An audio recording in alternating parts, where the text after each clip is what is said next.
Saudara, pengenaan pajak progresif terhadap pencairan dana jaminan hari tua atau JHT menuai polemik. Merespons polemik ini, penasehat khusus Presiden bidang ketenagakerjaan dan kesejahteraan buruh, Said Iqbal, menemui Menteri Keuangan Purbaya meminta pajak JHT dihapus.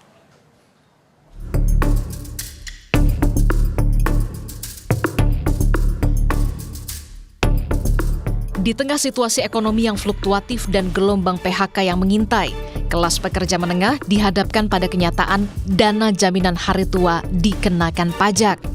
Merespon ini, penasihat khusus Presiden bidang ketenagakerjaan dan kesejahteraan buruh, Said Iqbal, menemui Menteri Keuangan Purbaya Yudisadewa.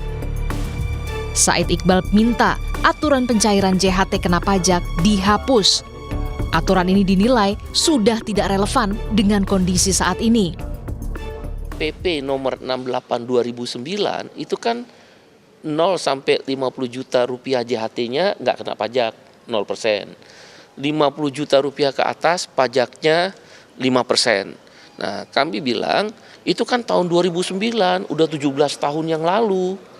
Harga emas 50 juta itu kalau kita bandingkan tahun 2009, 152 gram emas. Jadi kalau kita menggunakan tahun 2026, 152 gram emas itu 400 juta. Jadi akan fair kalau orang yang terkena pajak JHT itu yang JHT-nya 400 juta ke atas. Patokan kita kan emas. Usai bertemu Said Iqbal, Menteri Keuangan Purbaya Yudisadewa bilang akan mengkaji kembali soal penghapusan pajak pencairan JHT. Purbaya pun meyakinkan akan meminta data yang lebih akurat lebih dulu kepada BPJS Ketenagakerjaan. Saya pikir bagus tadi Pak Said mengungkapkan keresahan beberapa kalangan tenaga kerja yang kena PHK segala macam. Saya pikir saya akan lihat peraturan seperti apa, bisa diakomodasi apa enggak permintaan Pak Said. Nanti kita akan lihat peraturan yang ada dan apa dampaknya ke pendapatan saya maupun ke dampak ekonomi orang yang kita bebaskan tadi pajaknya. Kalau saya lihat kan tadi 95% dari data yang ada ya, sudah tercover pajaknya 0. Tapi kata Pak Said datanya nggak terlalu akurat, jadi saya akan minta data lebih lengkap ke BPJS. Tarif pajak pencairan JHT dikenakan 5% dari saldo yang melebihi 50 juta rupiah. Sebagai contoh, jika saldo JHT mencapai 60 juta rupiah, maka 50 juta pertama bebas pajak. Sementara 10 juta rupiah sisanya dikenakan pajak 5% alias 500 ribu rupiah.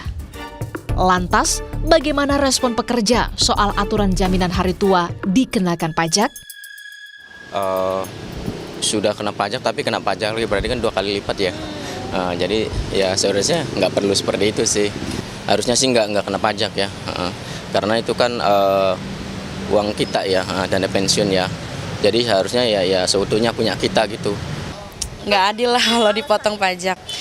Alasannya karena lihat kondisi sekarang juga banyak yang korupsi, jadi kayak merasa nggak rela kalau dari tabungan JHT kita dipotong pajak, tahu-tahu tidak digunakan ke hal-hal yang positif untuk masyarakat yang lainnya gitu.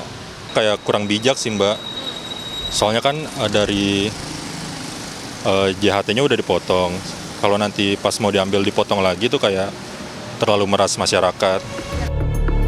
Penerapan aturan soal pengenaan pajak jaminan hari tua ini diharapkan dapat ditinjau kembali agar lebih berpihak pada rasa keadilan, agar tidak jadi beban tambahan bagi pekerja kelas menengah di hari tua.